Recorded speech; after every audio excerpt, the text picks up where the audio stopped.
Aujourd'hui, nous parlons de cybercriminalité avec cette préoccupation de SIL. Il nous pose cette question, quelle est la procédure et combien de temps au maximum ça prend quand on dépose une plainte de cybercriminalité auprès de l'OCRC? Mais avant de répondre à notre cher ami, Adonis, on revient rapidement sur ce phénomène qui prend quand même de l'ampleur, cybercriminalité. On en parle? Oui, on en parle. Comme vous l'avez dit, cette préoccupation, avant de situer un peu, situons d'abord un peu le contexte. Quand on parle de cybercriminalité, c'est toutes les infractions qui sont commises par voie électronique. Quand on parle de voie électronique, vous avez l'Internet, les smartphones, nous avons l'ordinateur. Quand infraction, nous avons l'hameçonnage, l'escroquerie ou l'arnaque. Les extorsions. Pour les personnes qui n'avaient pas suivi les précédentes émissions du rendez-vous de midi, dont notre chère animatrice avait évoqué cette préoccupation. Quand on parle de sextorsion, c'est le fait de demander de l'argent à une personne en la menaçant de voiler ses photos intimes. Tout à fait. Des photos qui ont été déjà échangées préalablement. Soit des photos déjà échangées ou un piratage de votre ordinateur, webcam, qui a pris votre image, qui a été modifiée et on vous a attribué certaines positions. Tout à fait. Alors là, c'est quelqu'un de très proche de vous qui pas pourra... Forcément proche. Pas forcément. En fait, pas forcément proche. Il suffit juste que la personne vous envoie, bingo, clique sur ici pour avoir un forfait gratuit. Et tu cliques et la personne accède à ta webcam. Voilà. Depuis là où la personne se trouve, tout simplement.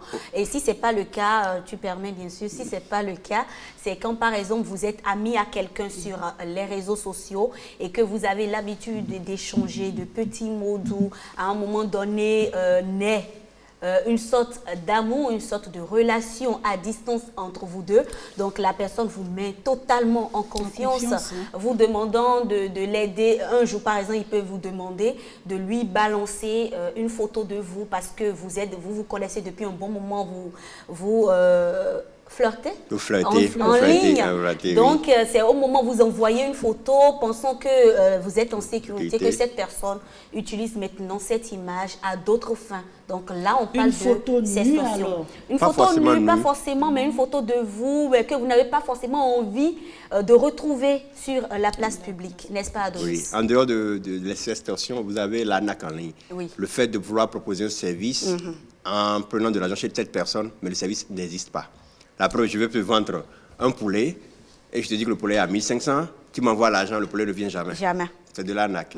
C'est la même chose, ça s'applique aussi aux véhicules. C'est ça qui court les rues. Voilà, cette forme d'arnaque. Ça s'applique aussi aux véhicules, aux motos. Vous avez aussi cette forme d'arnaque où quelqu'un vous envoie un message pour dire « Je vous ai transféré par erreur de l'argent. Veuillez me le renvoyer. Vous avez cette... C'est très fréquent, cette Ah oui, c'est tout ça. Donc, comme je l'ai dit tout à l'heure, il y a l'arnaque avec les liens où on vous dit de cliquer sur tel lien pour avoir tel cadeau et autres. Donc, désormais, il faut faire très attention avec les liens. Alors, quand j'ouvre mon WhatsApp et je constate que quelqu'un m'a envoyé un lien, je m'abstiens. Voilà. Je ne touche pas. Vous avez aussi ce dernier type d'arnaque qui est le maraboutage en ligne. Oui. Les portefeuilles magiques. Oui, voilà. Et tu les vois commenter les différents posts sur les réseaux sociaux en disant voilà, moi je fais ci, vous voulez. Mais attends, si toi-même tu es riche, là, pourquoi tu veux me rendre riche? C'est ce que je me demande aussi. Sois riche seul. Portefeuille magique. Demeure dans ta richesse seule. Non, mais on dit la richesse se partage. C'est pour ça la personne. Ok, donc ça se comprend. Voilà. Quelqu'un qui est riche de cette façon, d'une façon aussi facile, ne peut pas vouloir partager sa richesse. Mais si c'est le cas, c'est que tout le monde serait riche. Exactement. Voilà, c'est peut-être le type d'infraction liée aux voies électroniques. Il faut savoir que sur Internet, la liberté des uns s'arrête comme celle des autres. Il existe des règles à respecter sur Internet et même sur les réseaux sociaux. Plusieurs infractions pour lesquelles un citoyen peut être poursuivi. Tout à fait. Alors, on revient maintenant à notre préoccupation du jour. Quelle est la procédure et le délai quand on dépose une plainte de cybercriminalité auprès de l'Office central de répression de la cybercriminalité, l'OCRC? Eh bien, vous avez deux types pour déposer votre plainte. D'abord, on va commencer par la plainte en ligne. Il faut savoir qu'il y a une équipe de réponse aux incidents de sécurité informatique, la BJC ici, qui est le premier point de contact pour les institutions du gouvernement de la République en cas d'incident de sécurité informatique. Cette équipe, c'est cette équipe qui reçoit vos plaintes, qui les transfère aux institutions et autres je dirais, organes qui doivent les traiter. En parlant des infractions liées au maraboutage, à la sécurité informatique, escroquerie ou au type d'arnaque ou dénonciation de faux profils, c'est-à-dire que cette personne se fait passer pour une personne qui n'est pas.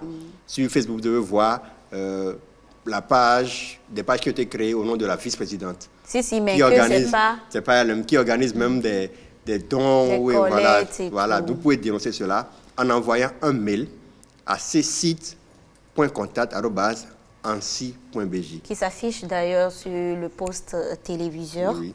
Il faut savoir que cette plainte est destinée aux organismes gouvernementaux et institutions constitutionnelles de la République.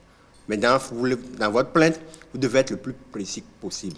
C'est-à-dire quand vous adressez la plainte, il faut donner tous les détails. Possible. Tous les détails possibles pour éviter que quand vous allez envoyer la plainte, que ça soit vu comme un canular ou autre. Et si c'est même un compte Facebook, fait capture oui, faites la les capture. liens pour que eux, depuis leur poste, ils puissent quand même... C'est la même chose avec les personnes qui vous envoient des messages que je vous ai transférés. Vous pouvez dénoncer cela en mettant le numéro ou signaler ce numéro.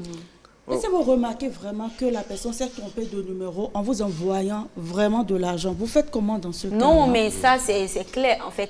Quand c'est même différent. Le message que vous recevez dans ces cas est différent du message que les arnaqueurs envoient. Parce que vous savez que quand on veut recevoir de l'argent par une monnaie électronique, c'est-à-dire que vous recevez de la part de l'opérateur GSM en question.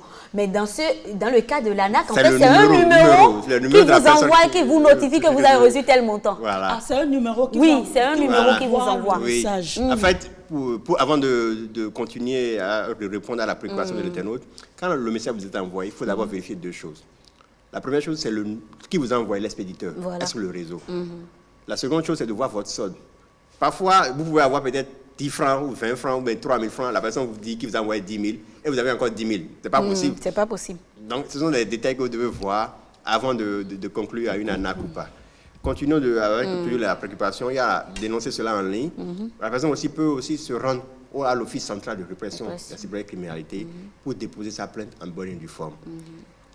Différents des affaires, cette plainte peut être exécutée en 72 heures ou en une semaine. Ça dépend de la gravité de la situation. Il faut savoir aussi que l'Agence nationale de la sécurité des systèmes d'information, si vous avez aussi d'autres types d'infractions de cybersécurité, c'est-à-dire que votre système d'information est en panne, votre système d'information est attaqué, vous pouvez adresser aussi une plainte pour que l'Agence nationale de la sécurité des systèmes d'information puisse voir quelles mesures prendre pour endiguer.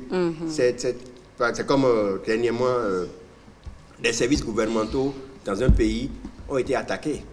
Donc, ça a bloqué tout le processus. Or, si ça commence comme ça, et que ça a attaqué 2 ou 3 organismes, ça risque de s'étendre. En dénonçant très tôt, vous permettez de bloquer de bloquer en même temps celui qui est derrière cette arnaque-là.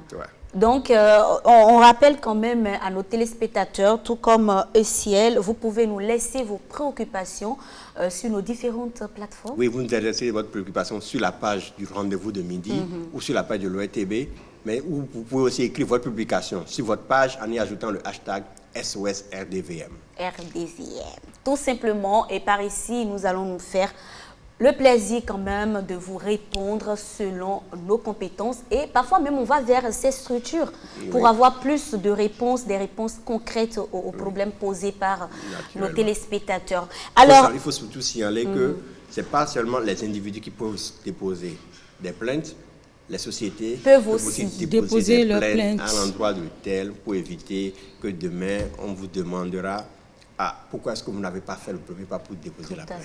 Tout à fait. C'est important. Donc tout le monde est concerné. Tout le monde est concerné. Oui, tout le monde est concerné puisque on utilise tous les réseaux sociaux, on a tous des smartphones, donc cybercriminalité, ça nous concerne. Moi, le conseil que je donnerais à toutes ces personnes, en plus de la vigilance, c'est quand on vous envoie des liens et quand on vous envoie certaines choses que vous voyez que ça saute à l'œil, prenez d'abord du recul avant de cliquer. Même si c'est votre père qui vous envoie, ou même votre femme, ou même votre mari qui vous envoie, ne cliquez pas tout de suite. Non, parce que ce dernier aussi peut être victime, voilà.